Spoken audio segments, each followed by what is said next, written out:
প্রধানমন্ত্রী হওয়ার পর প্রথমবারের মতো চট্টগ্রামের বিভিন্ন উপজেলা এবং কক্সবাজারের মহেশখালী যাচ্ছেন তারেক রহমান। রোববার তার এই সফর ঘিরে চট্টগ্রামের উপজেলাগুলোতে দলীয় নেতাকর্মীদের মধ্যে উৎসাহ উদ্দীপনার সৃষ্টি হয়েছে। এর মধ্যে ব্যাপক প্রস্তুতি নিয়েছে প্রশাসন। প্রণবেশ চক্রবর্তীর প্রতিবেদন। দায়িত্ব নেবার পর প্রথমবারের মতো চট্টগ্রামে আসছেন প্রধানমন্ত্রী। তাই তাকে বরণ করতে দক্ষিণ চট্টগ্রামের বাঁশখালী উপজেলার বাহারছড়ায় চলছে ব্যাপক প্রস্তুতি। সমুদ্রের কোল ঘেঁষে তৈরি করা হয়েছে বিশাল মঞ্চ। প্রধানমন্ত্রীর হেলিকপ্টার নামার জন্যে তৈরি হয়েছে হেলিপ্যাড। রোববার সকালে কক্সবাজারের মহেশখালীতে বিভিন্ন প্রকল্প কার্যক্রম পরিদর্শন শেষে প্রধানমন্ত্রী হেলিকপ্টার যোগে প্রথমে আসবেন বাঁশখালীর পাহাড়ছড়ার সৈকতের কাছে। এখানে সাম্প্রতিক বন্যায় ঘরহারা পরিবারগুলোর পুনর্বাসনে তুলে দেবেন নতুন ঘরের চাবি, দেবেন ত্রাণ সামগ্রী।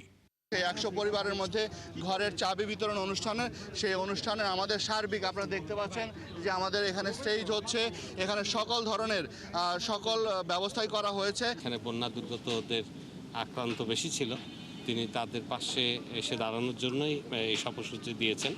প্রধানমন্ত্রীর সফর উপলক্ষে বাঁশখালীর পাশাপাশি ফটিকছড়ি ও হাটহাজারীতেও চলছে ব্যাপক প্রস্তুতি। তিনি এই এলাকাটিকে একটি অর্থনৈতিকভাবে ডেভেলপ করার উদ্দেশ্য নিয়ে আমার মনে হয় তিনি আসছেন।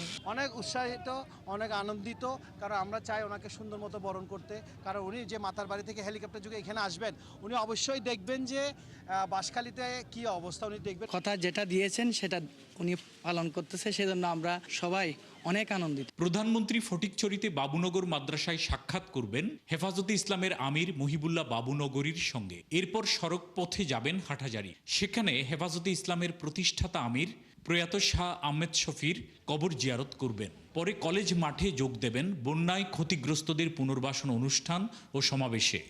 এই পুনর্বাসনটা কোনো লৌকিক পুনর্বাসন নয় যে একটি বাড়ি করার জন্য এক বান অথবা দুই বান বান্ডেল টিন দিয়ে গেলাম, এরকম না। পরিপূর্ণভাবে একটি পরিবারকে একটি বাড়ি বানিয়ে দেওয়ার এই প্রকল্প পুনর্বাসনের আমরা হাতে নিয়েছি। সন্ধ্যায় নগরীর রেডিসন ব্লুতে চট্টগ্রাম বিএনপির সাংগঠনিক সভায় যোগ দেবেন প্রধানমন্ত্রী। চট্টগ্রামের 3 জেলা, চট্টগ্রাম মহানগর, চট্টগ্রাম উত্তর এবং দক্ষিণের একেবারে উপজেলা পর্যন্ত নেতৃবৃন্দের সাথে, বিএনপি এবং সহযোগী সংগঠনের নেতৃবৃন্দের সাথে উনি ওপেন হাউস মত বিনিময় করবেন। প্রধানমন্ত্রীর সফর ঘিরে চট্টগ্রামের নির্ধারিত উপজেলাগুলোতে নিরাপত্তা ব্যবস্থা বাড়ানো হয়েছে। প্রণবেশ চক্রবর্তী, ৭১, চট্টগ্রাম। প্রধানমন্ত্রী চট্টগ্রাম সফরের আরও খবর জানাতে হাটহাজারী সরকারি কলেজ মাঠ থেকে যুক্ত হচ্ছেন সহকর্মী মোর্শেদ মুন্না। মুন্না, যেমনটা দেখছিলাম রিপোর্টে, চট্টগ্রামে আসলে এরই মধ্যে ব্যাপক প্রস্তুতি নেওয়া হচ্ছে। তারপর আগামীকালকের প্রধানমন্ত্রীর সফর ঘিরে আসলে বিস্তারিত খবর আপনার কাছ থেকে জানতে চাচ্ছি।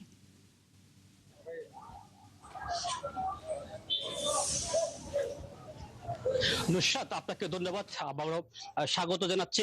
আমি এই মুহূর্তে অবস্থান করছি হাটহাজারী সরকারি কলেজ মাঠে, যেখানে আগামীকাল বাংলাদেশের প্রধানমন্ত্রী তারেক জিয়া এখানে ভাষণ দিবেন, দুর্গত মানুষকে সহযোগিতা করবেন। আমি যদি আপনাদেরকে একটু দেখাই, সকাল হতে এখানে প্রচন্ড রকমের বৃষ্টি ছিল, বৃষ্টি উপেক্ষা করে এখানে কর্মযজ্ঞ চলছে। আমি যদি একটু দেখাই, আপনারা দেখতে পারবেন এখানে মঞ্চ প্রস্তুত করা হয়েছে। আমার পিছনে রয়েছে এই উপজেলার বিএনপি এবং সহযোগী সংগঠনের নেতাকর্মীরা রয়েছে প্রচুর নেতাকর্মী আমরা দেখতে পাচ্ছি। এদের প্রত্যাশা আছে, এদের উচ্ছ্বাস আছে। সাধারণ মানুষ আসলে প্রধানমন্ত্রীকে, যে আগামীকাল এখানে প্রধানমন্ত্রী আসবেন, প্রধানমন্ত্রীকে বরণ করার জন্য সাধারণ মানুষ এখানে উদ্গ্রীব হয়ে আছে, তাদের উচ্ছ্বাস আমরা দেখেছি। আমরা এখন কথা বলবো এখানকার যারা বিএনপির নেতাকর্মী আছে তাদের সাথে একটু কথা বলবো। তো কি ভাই, যদি একটু বলতেন আপনাদের আগামীকাল তো প্রধানমন্ত্রী আসছেন, আপনাদের আবেগ উচ্ছ্বাস, সাধারণ মানুষ এটাকে কিভাবে দিচ্ছে, আপনারা কিভাবে এটাকে গ্রহণ করতেছেন? বিসমিল্লাহির রহমানির রহিম। আগামীকাল 9 আগস্ট আমাদের মাননীয় প্রধানমন্ত্রী হাটহাজারীতে আসবেন। আসলে এই আশাটা আমরা প্রত্যাশা করেছিলাম আরো পরে, যদিও মাননীয় প্রতিমন্ত্রী ব্যারিস্টার মীর হেলাল এমপি মহোদয় যে কর্মযোগ্য এবং ওনার যে একনিষ্ঠতা, 2টা মন্ত্রণালয়ে উনি দায়িত্বে আছেন এবং এমপি হিসেবে দায়িত্ব পালন করছেন, সেই হিসাবে মাননীয় প্রধানমন্ত্রী আমাদের হাটহাজারীতে আসবেন। হাটহাজারী জাতীয়তাবাদী পরিবার সহ আমাদের বিএনপি অঙ্গ সংগঠন সহ আপামর জনসাধারণ আগামীকাল মাননীয় প্রধানমন্ত্রীকে শুভেচ্ছা জানাতে এবং অভ্যর্থনা জানাতে হাটহাজারীবাসী প্রস্তুত। সালাউদ্দিন ভাই, নেতা কর্মীদের প্রত্যাশাটাকে এখানকার মানুষ এটাকে কিভাবে দেখছে? হাটহাজারী ভাসী এখন খুব আকাঙ্ক্ষা অবস্থায় আছেন, কখন আমাদের দেশ নায়ক তারেক রহমান সাহেব, মাননীয় প্রধানমন্ত্রী মহোদয় আমাদের কাছে আসবেন এক নজর দেখার জন্য। আমাদের নেতা ব্যারিস্টার মীর মোহাম্মদ হেলালুদ্দিন সাহেবের বিশেষ প্রচেষ্টায় আমরা এখানে এখনো আমাদের কার্য সম্পাদন করতে যাচ্ছি। হাটহাজারী মানুষের প্রত্যাশা, হাটহাজারীতে একটা 600 বিশিষ্ট স্বাস্থ্য কমপ্লেক্স হওয়ার কথা, সেটা দ্রুত সময়ে যাতে হয়। এছাড়াও হাটহাজারী বিভিন্ন উন্নয়নমূলক, যে সময় হাটহাজারী কৃষি বিশ্ববিদ্যালয়, নাঙ্গলমা হালদা ব্রিজ সহ যে সকল ব্রিজের বিষয়গুলো আছে, রাস্তাঘাট উন্নয়নের বিষয় আছে, এগুলো আমরা হাটহাজারীবাসী প্রত্যাশা করছি। ইনশাআল্লাহ আগামীকালকে আমাদের প্রধানমন্ত্রী দেশ নায়ক তারেক রহমান মহোদয় আমাদের কাছে এসে এইসব বিষয় আমাদেরকে আশ্বস্ত করবেন এবং উনি আগামীকালকে এখানে 30টি পরিবারকে ঘর নির্মাণের জন্য ব্যবস্থা করবেন, পাশাপাশি প্রতিবন্ধী পরিবার। সুপ্রিয় দর্শক মণ্ডলী, আমরা দেখতে পাচ্ছি বিএনপি নেতাকর্মীরা এখানে অবস্থান করছেন। তারা সকাল হতে বিভিন্নভাবে সহযোগিতা করছেন। আমি সকালে এখানে এসে দেখেছি প্রশাসনের বিভিন্ন দপ্তরের লোকজন পরিদর্শন করছেন, তাদের সাথে আমরা কথা বলেছি। তারা এখানে আইন শৃঙ্খলার বিষয়ে, নিরাপত্তার বিষয়ে যথেষ্ট সন্তোষ প্রকাশ করেছেন। এই ছিল হাটহাজারী উপজেলা থেকে আমার কাছে সর্বশেষ তথ্য। নুসরাত। ধন্যবাদ বন্যা আপনাকে। দর্শক, প্রধানমন্ত্রীর আগামীকালের সফর ঘিরে চট্টগ্রামের খবরাখবর জানাচ্ছিলেন সহকর্মী মোর্শেদ মুন্না। সারা দেশের সমস্ত ব্যবসায়িক সিন্ডিকেট ভেঙে প্রান্তিক কৃষক যেন লাভবান হয়, সেই উদ্যোগ নেওয়া হচ্ছে। শনিবার সকালে ঝিনাইদহের শৈলকুপায় পেঁয়াজ এবং পাটের হাট পরিদর্শনের সময় আইনমন্ত্রী মোহাম্মদ আসাদুজ্জামান কথা বলেন। মন্ত্রী আলো বলেন, দীর্ঘদিন কৃষকরা তাদের পণ্যের ন্যায্য মূল্য থেকে বঞ্চিত হচ্ছে, সে কারণে তিনি সরজমিনে পেঁয়াজ এবং পাট চাষিদের অভিযোগ শুনছেন। মন্ত্রী জানান, কেউ যদি কোনো পণ্য মজুত করে তার শাস্তির বিধানও রয়েছে। মজুত করে সিন্ডিকেট করে পণ্যের মূল্য বাড়ানো যাবে না বলেও সতর্ক করেন তিনি। প্রান্তিক কৃষকরা যেন লাভবান হয়, সেদিকে নজর দেওয়ার আহ্বান জানিয়েছেন তিনি।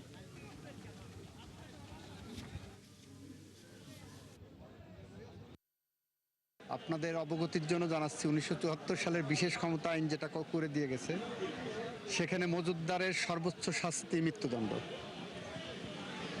শুধু যারা মজুতদারি করবেন তারা ভেবে চিন্তা করবেন। আমরা সমস্ত সিন্ডিকেট ভেঙে, সমস্ত সেক্টরের সব সিন্ডিকেট ভেঙে আমরা প্রান্তিক কৃষক যাতে লাভবান হয় সেদিকে এগিয়ে যাব। সোশ্যাল মিডিয়ার পরিধি যত বাড়ছে, মিথ্যা ও অপতথ্য ছড়ানোর মাত্রা ততই বাড়ছে। তাই অপতথ্য ছড়ানো বন্ধে কার্যকর পদক্ষেপ নিতে ভাবছে সরকার, বললেন তথ্য এবং সম্প্রচার প্রতিমন্ত্রী ইয়াসের খান চৌধুরী। শনিবার চট্টগ্রামের কালুরঘাট বেতার কেন্দ্র পরিদর্শনের সময় কথা বলেন তিনি। এ সময় প্রতিমন্ত্রী আরও বলেন, বিটিভির অনুষ্ঠানের মান বাড়াতে ফরেনসিক অডিট শুরু হয়েছে। এর ভিত্তিতে বিটিভির অনুষ্ঠান নির্মাণ এবং সম্প্রচারের মান উন্নয়নে প্রয়োজনীয় পদক্ষেপ নিতে হবে। কালুরঘাট বেতার কেন্দ্র থেকে শহীদ রাষ্ট্রপতি জিয়াউর রহমান বাংলাদেশের স্বাধীনতার ঘোষণা দিয়েছিলেন, তাই এটি সংরক্ষণের বিষয়ে সরকার দ্রুত উদ্যোগ নেবে বলে তিনি জানান। আমরা একটি বড় প্রজেক্ট হাতে নিয়েছি নিউ মিডিয়ার মাধ্যমে, এবং মিস ইনফরমেশন, ডিসইনফরমেশন, অপতথ্য বা যেই তথ্যগুলা সঠিক নয়, যেগুলো প্রচার হচ্ছে বা প্রচার করার যেই প্রবণতাটা দেখা যাচ্ছে, সেখানে সাইবার সুরক্ষা আইনের মাধ্যমে এবং আমরা অপতথ্য এবং মিথ্যা তথ্য প্রচার বন্ধ করার জন্য আমরা বিভিন্ন রকম প্রজেক্ট হাতে নিয়েছি। এডুকেট করার জন্য, পার্টিকুলারলি অনলাইন মিডিয়া বা বিভিন্ন রকম রিলস যারা বানান, এবং রিলসের মাধ্যমে আমরা বিভিন্ন রকম পরিকল্পনা নিয়েছি, যেগুলো আমরা শিক্ষণীয় রিলস আছে, যেগুলো আমাদের মন্ত্রণালয়ের মাধ্যমে করা হচ্ছে।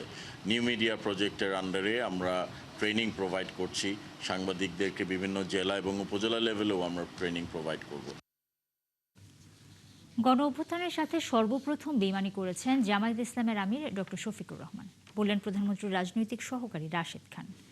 শনিবার সকালে ঝিনাইদহের ঐতিহ্যবাহী মুরাদিদহ মিয়ার দালান পরিদর্শন শেষে সাংবাদিকদের প্রশ্নের জবাবে তিনি কথা বলেন। রাশেদ খান বলেন, গণ অভ্যুত্থানের মূল চেতনার সাথে প্রথম বেইমানি করেছেন জামায়াতের আমির। নাহিদ ইসলাম প্রসঙ্গে তিনি বলেন, নাহিদ গণ অভ্যুত্থান পর্যন্ত ঠিক পথেই ছিলেন, কিন্তু তিনি জামায়াতে ইসলামের ফাঁদে পা দিয়ে বিপদগামী হয়েছেন।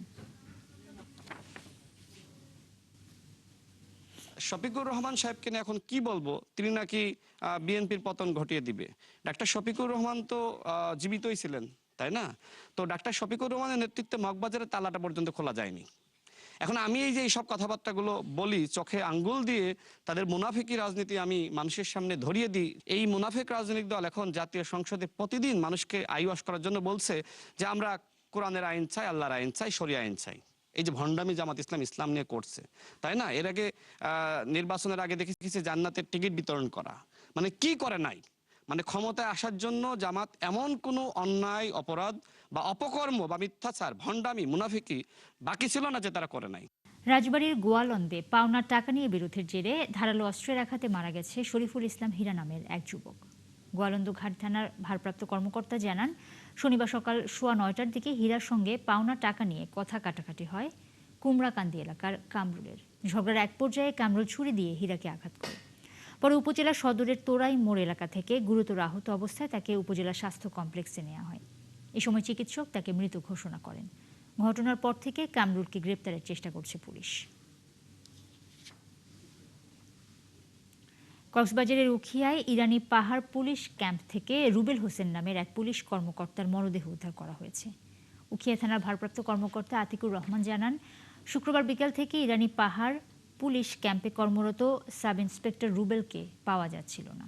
সাড়া পাওয়া যাচ্ছিল না তার ব্যবহৃত মোবাইল ফোনও। শনিবার ভোরে ক্যাম্পের বাবুর্চি ওয়াশরুমের জানালা দিয়ে তাকে ভেতরে পড়ে থাকতে দেখে। পরে একজন চিকিৎসকের উপস্থিতিতে ওয়াশরুমের দরজা কেটে রুবেলকে মৃত অবস্থায় উদ্ধার করা হয়। চিকিৎসক তাৎক্ষণিকভাবে জানিয়েছেন, ওয়াশরুম ব্যবহারের সময় স্ট্রোক করে তার মৃত্যু হতে পারে। ময়নাতদন্তের পর মৃত্যুর প্রকৃত কারণ জানা যাবে।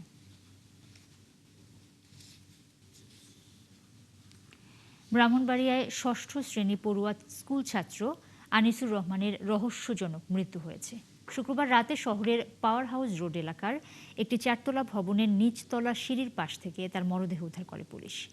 পুলিশ ও পরিবারের লোকজন জানায়, পারিবারিক জমিজমা সংক্রান্ত বিরোধের জেরে কয়েক মাস আগে আনিসুর রহমানের এক চাচা খুন হন। ওই হত্যা মামলায় আনিসুরের বাবা আলকাস মিয়া আসামি হওয়ায় তার পরিবার নিয়ে শহরে ভাড়া থাকতেন তারা।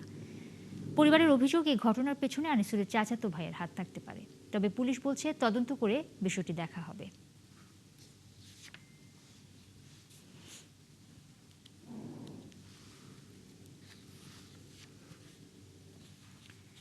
সাভারে পুলিশের তল্লাশির সময় মানারুল হোসেন বকশি নামের এক ছাত্রদল নেতার রহস্যজনক মৃত্যু হয়েছে।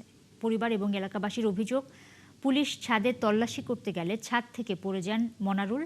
তাকে উদ্ধার না করে দ্রুত ঘটনাস্থল ছেড়ে যায় পুলিশ। এতে ক্ষোভ জানিয়েছে বিএনপি এবং ছাত্রদলের কর্মীরা। ঘটনার তদন্তে 5 সদস্যের একটি কমিটি গঠন করেছে ঢাকা জেলা পুলিশ। রায়ান বিনামিনের প্রতিবেদন। সাভারের বিপিএটিসির নিরাপত্তা প্রহরী জাফর আলীর নাতি সৌমিককে বিয়ে করে রংপুরের পীরগাছা থেকে পালিয়ে আসে এক কিশোরী। তাকে উদ্ধারে বৃহস্পতিবার গভীর রাতে বিপিএটিসি আবাসিক এলাকার একটি ভবনে বসবাস করা জাফরের বাসায় অভিযান চালায় রংপুরের পীরগাছা থানা পুলিশ। পরিবারের দাবি, বাড়িতে তল্লাশির এক পর্যায়ে কাউকে না পেয়ে পুলিশ সদস্যরা ছাদে ওঠেন। তখন ছাদে ছিলেন জাফর আলীর ছোট ছেলে মনারুল হোসেন বকশি। কিছুক্ষণ পর বিকট শব্দ পেয়ে মনারুলকে রক্তাক্ত অবস্থায় পড়ে থাকতে দেখা যায়।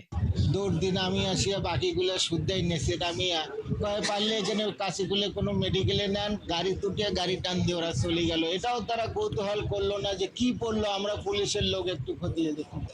ওরা আগে আমাকে দুই বাইরে ঘুরছে, আমার বাইক মেরে ঘুরছে, এরা ওই উদ্দেশ্য নিয়ে আইছিল। ঘটনার পর মনারুলকে উদ্ধার না করে পুলিশেরা দ্রুত চলে যায়। এ নিয়ে এলাকায় ক্ষোভের সৃষ্টি হয়েছে। মারা গেছে হচ্ছে ওর ডান পায়ের একদম মাঝখানে এখনো স্টিল রড লাগানো, এটা যে এই শীতে খোলার কথা। ঠিক আছে, তো ও তো জীবনে কখনো ছাদ থেকে লাভ দেওয়ার কথা না। পড়ে গেছে, পুলিশ সেখানে আছে, আমি স্বচক্ষে নিজেই দেখছি, কিন্তু পুলিশ তার কোনো সহযোগিতা নাই যে তাকে ট্রিটমেন্ট করতে হবে, হাসপাতালে নিতে হবে, এরকম কোনো ভূমিকা ওনাদের দেখিনি আমি। ওয়ালও আছে, তো লাভ দিতে হলে ওয়ালে উঠে তাকে লাভ দিতে হবে। ওয়াল উঠে না উঠে তো সে লাভ দিতে পারবে না। কেউ ধাক্কা দিলে বা স্লিপ করলে যেভাবে পড়লে যে একবারে কাছাকাছি ওইভাবে পড়ে, এই ধরনের পড়ছে। আর উনি যদি ইচ্ছাকৃতভাবে লাভ দিত তাহলে অনেক দূরে যাওয়া পড়তো, 5 তলা থেকে মিনিমাম স্পেস থাকতো একটা পড়ার, কিন্তু সেই স্পেসটা নাই। পুলিশ বলছে, কারণ খতিয়ে দেখতে ঢাকা জেলার অতিরিক্ত পুলিশ সুপার জাহাঙ্গীর আলমকে প্রধান করে 5 সদস্যের একটি তদন্ত কমিটি গঠন করা হয়েছে।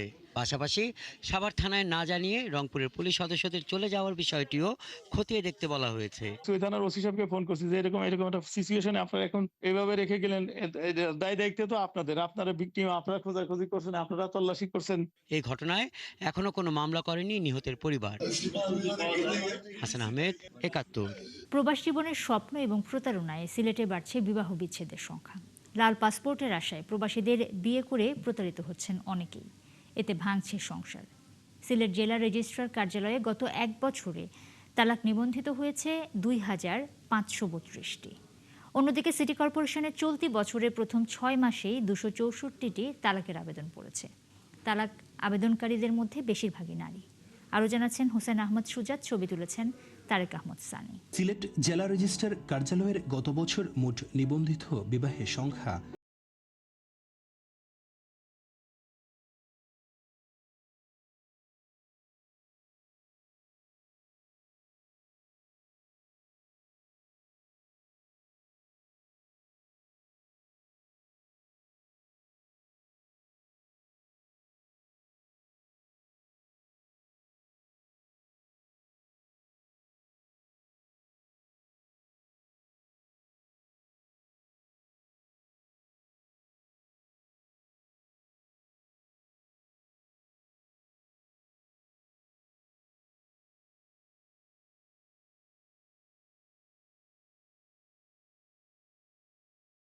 করা।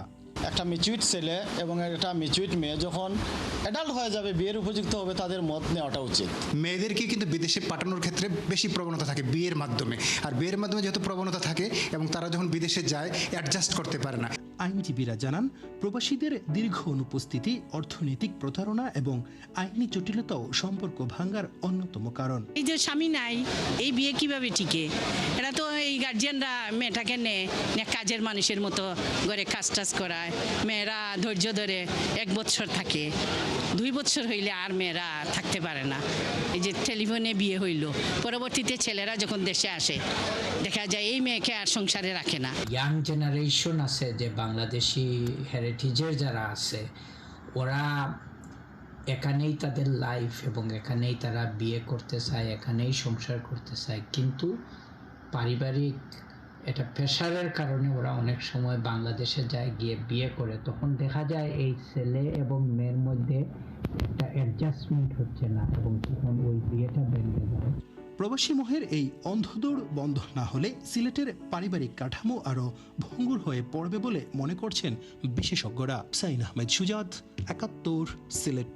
কুমিল্লায় শুরু হয়েছে বাংলা ভাষা নিয়ে দেশের সবচেয়ে বড় মেধাভিত্তিক TV reality show Ispahani Mirzapur Banglabid 7ম বর্ষের বাছাই পর্ব। সকালে কুমিল্লা নগরের নবাব ফয়জুন্নেসা সরকারি বালিকা উচ্চ বিদ্যালয়ে বাছাই পর্বে অংশ নেন হাজারো শিক্ষার্থী। বিচারক ছিলেন কুমিল্লা বিশ্ববিদ্যালয়ের বাংলা বিভাগের সহযোগী অধ্যাপক কামরুন্নাহার শিলা, প্রথিতযশা আবৃত্তি শিল্পী মাহিদুল ইসলাম। ঢাকায় মূল পর্ব শেষে দেশসেরা ইস্পাহানি মির্জাপুর বাংলাবিদ জিতে নেবে 10 লাখ টাকার মেধাবৃত্তি এবং দ্বিতীয় ও তৃতীয় স্থান অধিকারী পাবে যথাক্রমে 3 লাখ টাকা এবং 2 লাখ টাকার মেধাবৃত্তি। এছাড়াও প্রথম 10 জন প্রতিযোগী পাবে একটি করে ল্যাপটপ সহ ব্যক্তিগত গ্রন্থাগার করার জন্য 50,000 টাকা সমমূল্যের বাংলা বই এবং বইয়ের আলমারি। অনুষ্ঠানে ইস্পাহানি মির্জাপুরের ঊর্ধ্বতন কর্মকর্তারা উপস্থিত ছিলেন।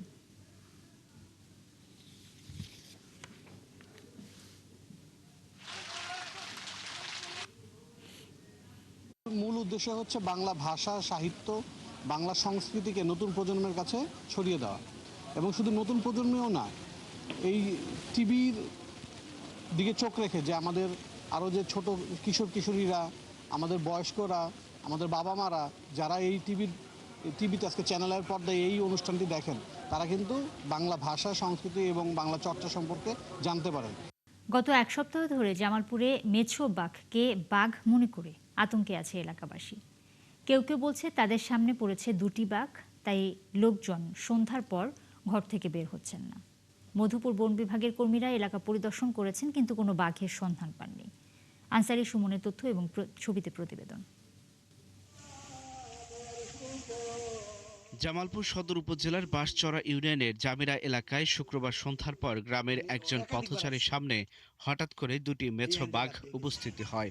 আতঙ্কিত ওই পথচারী মেছো বাঘটি দেখে চিৎকার করলে লোকজন এগিয়ে আসে। সবাই লাঠি সোঁটা নিয়ে এগিয়ে গেলে পালিয়ে যায় মেছো বাঘ। এরপর মধুপুর বন বিভাগের কর্মীরা উদ্ধার অভিযান চালিয়েও সফল হননি। এরপর প্রতিদিন কোনো না কোনো গ্রামবাসীর সামনে পড়ছে মেছো বাঘ 2টি। এতে আতঙ্ক ছড়িয়ে পড়ছে আশেপাশের অন্তত 10টি গ্রামে। এক ব্যক্তি আইসা চিৎকার করে আমার কাছে এসে বলল যে ওখানে দুইটা প্রাণী দেখা যাচ্ছে, চিনি না। আমি তাৎক্ষণিক ওখানে যাই।